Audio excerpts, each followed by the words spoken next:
We had a really weird moment on Deadpool where he said, let's do one more take. And everyone was like, okay. And I was like, yeah, I'm fine. And then as the character, he was like horrifically mean to me. It is so clear Blake's case is falling apart. She's destroying her cred. Ryan Reynolds, too. Hold on to your seats, because Hollywood has just been shaken to its core by a news bomb that no one saw coming. Forget red carpet premieres and box office battles. This is real-life drama of the highest order. Imagine the most unexpected legal showdown you could possibly conjure, then multiply it by 10. We're talking about a seismic event that sent shockwaves from Burbank boardrooms to Beverly Hills mansions.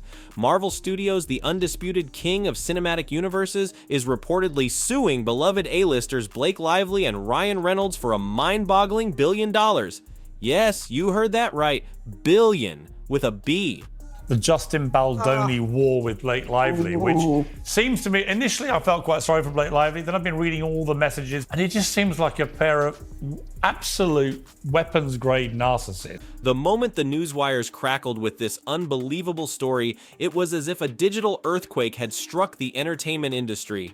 Social media platforms became frenzied hives of speculation, fan forums overloaded with disbelief, and every entertainment news outlet scrambled to confirm the impossible. Industry insiders, typically so composed, were caught completely off guard, whispering behind closed doors and frantically refreshing their contacts for any shred of verifiable information. Blake Lively and Ryan Reynolds, the couple that epitomizes Hollywood charm and success, suddenly thrust into a high-stakes legal war against the monolithic Marvel machine. It defied logic, shattered expectations, and instantly became the only topic of conversation in Tinseltown and beyond.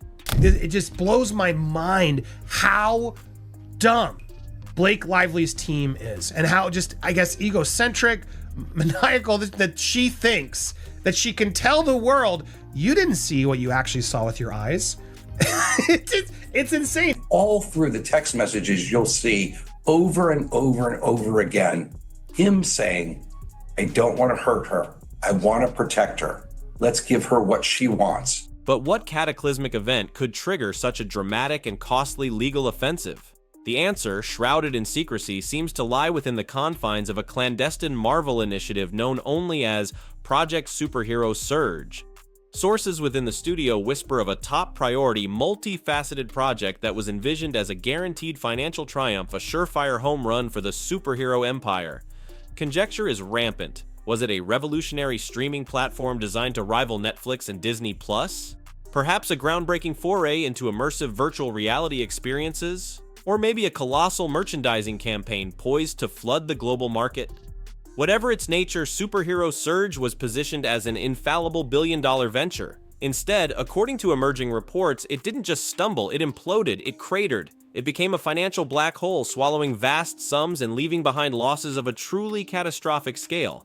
Losses that reportedly sent tremors throughout the entire Disney Corporation. Blake Lively obtained all of these text messages through subpoena. Okay, what's subpoena? You can only issue a subpoena if you have an open legal case. So you have to have a valid legal case. I can't just issue a subpoena to, the New York Times. You are not able to hold a logical thought, but guess what? I, as a judge, I am able to hold a logical thought. So we're going to slap that down. You obviously cannot do that. Yet the narrative might be far more intricate than a simple project failure. Behind the veneer of corporate pronouncements, whispers are escalating, hinting at a far more volatile undercurrent, a fundamental collision of creative philosophies. Blake Lively and Ryan Reynolds, celebrated for their sharp wit, unconventional approaches, and deeply personal artistic imprints, were reportedly brought into Superhero Surge as key creative architects. However, sources suggest that their distinct visions may have clashed fiercely with Marvel's notoriously structured and meticulously controlled creative ecosystem. Were there heated debates over the project's core direction? Did disagreements erupt regarding script nuances, marketing strategies, or the overall tone and style? Could clashing egos and irreconcilable artistic differences have sown the seeds of discord that ultimately blossomed into this billion-dollar legal conflagration? The deafening silence from official channels only amplifies the speculation that this lawsuit is less about mere financial recoupment and more about a profound power struggle at the heart of Hollywood creativity. Justin Baldoni universe, a judge is allowing the internet to join court. Not entirely for the whole court case, but for this Thursday, we'll be sharing live audio, not video, just audio of what goes down. Cathartic. As if I'm Weasel. Right. So he was like, what's great about you, Weasel? You're not the star, but you just, you do just enough exposition that it's funny, and then we can leave and get back to the real movie. So he's riffed. The whole crew was acting weird. Adding fuel to the already raging firestorm are persistent rumors of leaked internal communications.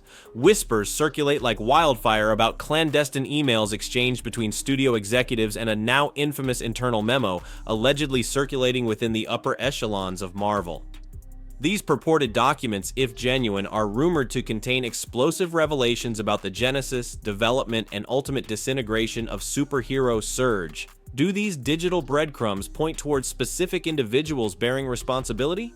Do they expose critical miscalculations, strategic blunders, or even some daringly speculate deliberate acts of sabotage within the project? The digital detectives of the internet, the online sleuths, have already launched their investigations, convinced that buried within these alleged documents lie the crucial clues to unraveling the true, unfiltered narrative behind this unprecedented billion-dollar legal battle. The hunt for the memo is on, and the stakes are impossibly high. You don't want to believe that execs at the very tippity top are being essentially threatened or bullied or coerced or extorted and by a couple like Ryan and Blake or like Taylor Swift, right? I did a film with an absolute idiot of a co-star. And this human being was being so insecure and angry because this person couldn't get the scenes out. And I think I was so vulnerable and comfortable that I got screamed at. In the face of such monumental allegations, the public's gaze has laser focused on the reactions or lack thereof from the accused. Ryan Reynolds, a maestro of social media engagement and renowned for his lightning-fast wit, has offered a response that is characteristically enigmatic. A flurry of tweets has emerged from his verified account, each a carefully crafted blend of self-deprecating humor, playful jabs, and trademark fourth-wall-breaking commentary. He's joked about needing to sell more aviation gin, quipped about needing a new lawyer recommendation from Deadpool, and even made a meta-reference to the absurdity of the situation itself. But is this signature Reynolds charm merely a smokescreen, a deft attempt to deflect from the gravity of the accusations with a well-honed comedic persona? Or is it a meticulously calculated public relations maneuver designed to diffuse tension, maintain his cherished public image, and downplay the severity of the unfolding legal drama? Fan reactions are sharply divided, some finding solace and amusement in his familiar humor, while others question the appropriateness of levity in the face of such a significant lawsuit. I defend Justin Baldoni in this lawsuit with Blake Lively because I think she's horrible and she's made up this whole thing because she tried to steal his movie. But he is the most overly feminized man I've had to endure in recent history. I see a bully a bully attacking somebody. The bully being Blake Lively and our powerful lawyers. And thank goodness Justin's got support to be able to fight back this time. In stark contrast to her husband's playful online presence, Blake Lively has adopted a posture of absolute unwavering silence. Her usually vibrant Instagram feed remains untouched, devoid of her signature witty captions and glamorous snapshots. No retweets, no public statements, no hint of acknowledgement of the legal storm swirling around her. In the often performative world of Hollywood, silence can be the loudest statement of all. Is Blake strategically withdrawing from the public eye, meticulously assembling a formidable legal defense behind closed doors? Is she perhaps genuinely reeling from the shock of the lawsuit, processing the enormity of the situation before formulating a public response? Or could this calculated silence be a deliberate tactic, allowing the initial frenzy to subside before unleashing a carefully crafted, impactful statement at a moment of her choosing? Her quietude is a Rorschach test for public interpretation, fueling countless theories and speculations ranging from deep concern to shrewd strategic maneuvering. But somebody else who is very connected to this reached out and said, Candace, you're 90% there. You're just missing one thing. And I'm beginning to wonder, and listen, full speculation, no proof, for him to go that crazy. We know you have an ongoing feud with Ryan. You know that guy. What's it gonna take for him to actually be BFFs with you? Well, I mean, in truth, there was a time in which we were. Behind the scenes, while the public dissects every social media post and speculative leak, a silent war is brewing in the legal trenches. Both Marvel Studios and the lively Reynolds camp are reportedly mobilizing their legal heavyweights. Imagine the most formidable legal teams in Hollywood, renowned for their aggressive tactics and encyclopedic knowledge of entertainment law, now locking horns in a clash of titans. Marvel, with its vast corporate resources, is undoubtedly assembling a phalanx of seasoned litigators prepared to unleash a barrage of legal arguments and financial pressure. Conversely, Lively and Reynolds, with their own considerable wealth and industry connections, are likely securing equally formidable counsel, strategizing a robust defense, and potentially preparing countersuits of their own. The courtroom, when this case inevitably reaches it, will become a billion-dollar battlefield where reputations will be forged and shattered, and the very future of Hollywood power dynamics could be decided. Expect protracted legal maneuvering, fierce courtroom battles, and potentially a level of behind-the-scenes negotiation that could reshape the landscape of celebrity-studio relationships forever. Sources with direct knowledge tell TMZ lots of the stars who attended the events on Sunday were confused as to why Blake and Ryan appeared on the show while they battled it out in court surrounding the movie It Ends With Us. The judge in Blake Lively's case just slapped down their psychopathic request for 2.5 years worth of every message that Justin Baldoni and Justin Heath and the PR agents have ever sent to everybody, plus location data. We knew that was going to happen. Beyond the legal and corporate machinations, a crucial element of this unfolding drama is the fervent reaction of the fans. The online world is ablaze with passionate debates, with fans vehemently taking sides in this unexpected celebrity versus studio showdown. #Team Marvel and #Team Reynolds lively hashtags are trending, battle lines are drawn in comment sections, and fan communities are fractured by divided loyalties. Some fans, fiercely loyal to the Marvel Cinematic Universe, are expressing outrage at Lively and Reynolds, accusing them of mismanagement or even sabotage of superhero surge. Others, devoted admirers of the celebrity couple, are rallying to their defense, portraying them as victims of corporate greed or scapegoats for Marvel's own internal failings. Whispers of fan boycotts against future Marvel projects or Lively Reynolds films are even beginning to surface, underscoring the immense power of fan sentiment in the age of social media and the potential real-world consequences of this public relations maelstrom. The court of public opinion is now in session, and its verdict could prove just as impactful as any legal judgment. We have to distinguish between the two, what a standard court protective order is and what Blake Lively's team is asking for, which is an attorney's eyes only designation. So the story goes, essentially, he says she didn't even read the book before signing on to the project. Then she read the book and kind of became consumed with it and wanted to basically introduce her own lines and wanted to become a part of the project and rework the script. Zooming out from the immediate legal battle, it's crucial to consider the overarching influence of Disney Marvel's parent company. The reported billion-dollar losses from superhero surge are not merely a Marvel Studios problem, they resonate deeply within the highest echelons of the Disney empire.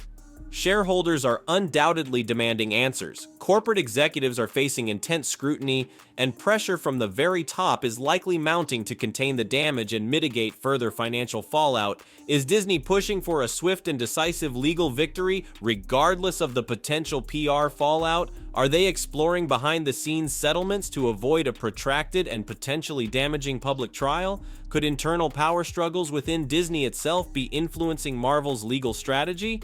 The Mouse House, typically known for its carefully crafted public image and risk-averse approach, is now navigating uncharted territory, and the decisions emanating from Disney headquarters will undoubtedly play a pivotal role in shaping the ultimate outcome of this Hollywood earthquake.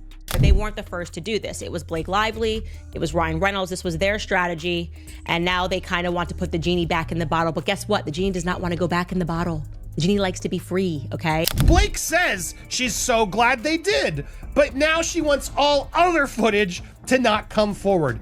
And we're supposed to be like, yeah, you go, girl. Looking beyond the immediate legal wrangling and fan frenzy, the long-term ramifications of this lawsuit are profound and far-reaching. Regardless of who ultimately wins in court, the careers of Blake Lively and Ryan Reynolds, as well as the carefully constructed image of Marvel Studios, will be indelibly marked by this unprecedented conflict. Could this lawsuit tarnish the seemingly Teflon reputations of Hollywood's golden couple, impacting future endorsements and project opportunities? Will Marvel emerge from this legal battle weakened, its aura of invincibility diminished, or will they leverage this conflict to reassert their dominance and control? The entertainment industry is watching with bated breath, knowing that the outcome of this lawsuit will not only determine the fate of $1 billion, but also potentially redraw the power map of Hollywood, influencing celebrity studio dynamics and shaping the future of blockbuster filmmaking for years to come. The final chapter of this saga is far from written, and the most dramatic twists and turns may still lie ahead. What are your predictions for the future? Where do you see Blake, Ryan, and Marvel heading after this explosive showdown? Let's continue the speculation in the comments. The story is just getting started!